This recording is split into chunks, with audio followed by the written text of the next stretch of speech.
You see Zack Snyder explain why he has so much slow-mo? Yeah, he said because he thinks it's cool. He thinks it's awesome. I saw that. You know what oh my god, I'm so tired of this guy now. I wasn't even a Zack Snyder hater till his fan base. Rebel Moon's just so fucking bad it actually hurts my feelings that people like it so much. But Zack Snyder's got another Netflix stinker, most likely stinker, coming out that I saw the announcement for today. Another one on top of Rebel Moon. It's shocking. It's shocking. What's it called? Hold on, I gotta find the trailer now. So little people care about it that there's no articles written about it. There's one article. Twilight of the Gods. Another 2024 Zack Snyder dog shit release. Like, I can't imagine this being good. He is pumping out so many movies, and Rebel Moon 1 is bad. Rebel Moon Part 2 is worse. I can only imagine how bad Twilight of the Gods will be. And this one's animated, which is going to make it even more painful because I love animation. It wasn't that bad, you're just hating. It is actually that bad. From an objective standpoint, Rebel Moon Part 2 fails on every level. It delivers a terrible story in the worst way. It doesn't flesh out any of its characters, aside from flashback scenes that are purely in slow motion as they explain why you should care.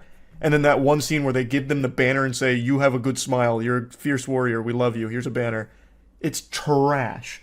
I am, out of spite, going to rewatch that movie and calculate how much of it is spent in slow motion. I'm going to suffer just for the sake of proving a point. Apparently, Rebel Moon Part 1 had 46 minutes of slow-mo? I'm guessing Rebel Moon Part 2 has close to 100 minutes. It's got to. I can't think of any scenes in Rebel Moon Part 2 that are just normal speed. So I'm going to do it out of spite. And I'm going to list the timestamps for each one of them and what it's slow-moing. There's going to be so many slow-mo farming and slow-mo fucking nothing of shooting randomly. Because that's half the movie.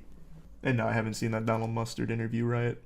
God, and it's even more insulting because he does slow-mo in slow-mo. So one of the scenes that the Snyder cult is hyping up on Twitter right now, and just getting dunked on for, rightfully so, is one of the scenes that I talked about where the lady has dual lightsabers, which should be cool under any circumstances, yet somehow Rebel Moon finds a way to make it lame, and she's like doing like the most basic slashes, and it's all in slow-mo, and then she trips a guy, and then he slows down the slow-mo even slower, so you can see him like fall.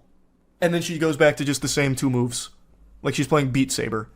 What's your favorite Zack Snyder film? 300. Obviously. You gotta read Zack Snyder's plot synopsis for Twilight of the Gods. It's in that article. And the early plot details didn't give much away, with Netflix only telling us that the anime would be Snyder's vision and take on Norse mythology. That's just what I want.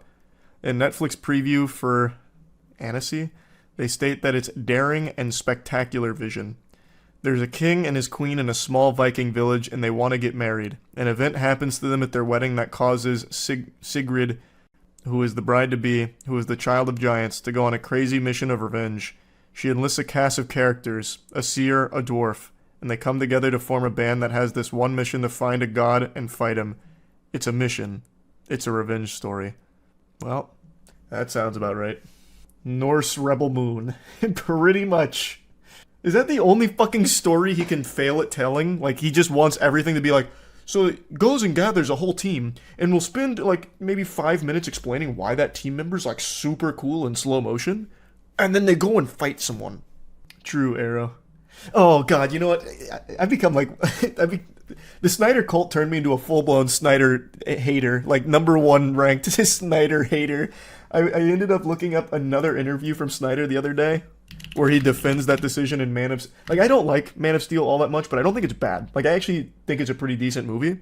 But there's something that's indefensible about it, and it's the death of his father. It's not so much the death of his father, or even the idea behind it about, like, I let my father die to keep this a secret. It's how he kills the father.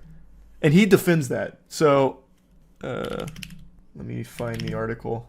There, it's from Screen Rant. It was like, what was this, yesterday? 4 days ago. Zack Snyder defends Pa Kent's death in Man of Steel. For those that haven't seen it, I'll show you the death real quick. Go for the overpass. This is like an iconic dog shit superhero death. Take cover! Take cover! Over there! Just follow them! Take cover!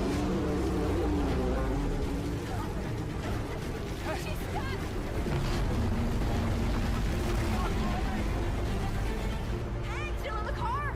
Let's go. Get him. No. Get your mom to the overpass. His dad just used it as an excuse to finally die. Pretty much. I know, it's so fucking dumb. Like, I think killing the dad is a fine decision. It does serve a very important emotional weight that makes sense thematically for Man of Steel. It's how he does it that's the problem. This death is so bad.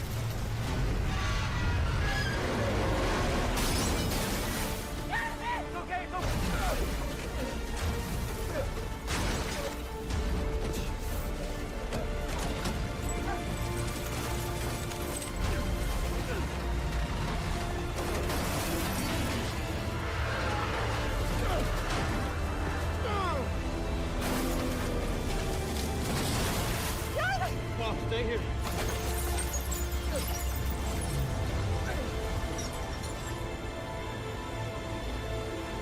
The movie's about Superman, if you haven't seen it. Obviously. When he put his hand up, chills. Chills, indeed. So he really doesn't understand why people have an issue with it. He thinks, Zack Snyder, thinks people are just sensitive because the dad died. That's not it. This is just the stupidest way of killing him.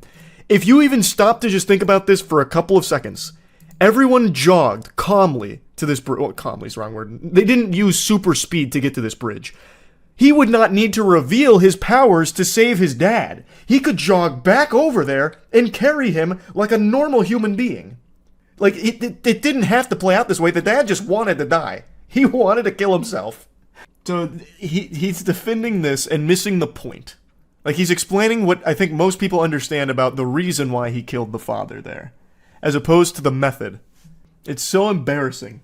Zack Snyder really thinks he's like the fucking smartest director of all time, because his cult sucks the soul out of his cock and really makes him believe that. I'm telling you, I'm going through Rebel Moon Part 2. I might even do it after stream tonight before bed. And I'm calculating exactly how much of Rebel Moon Part 2 is spent in slow motion. My estimate is at least 100 minutes is spent in slow motion of that movie.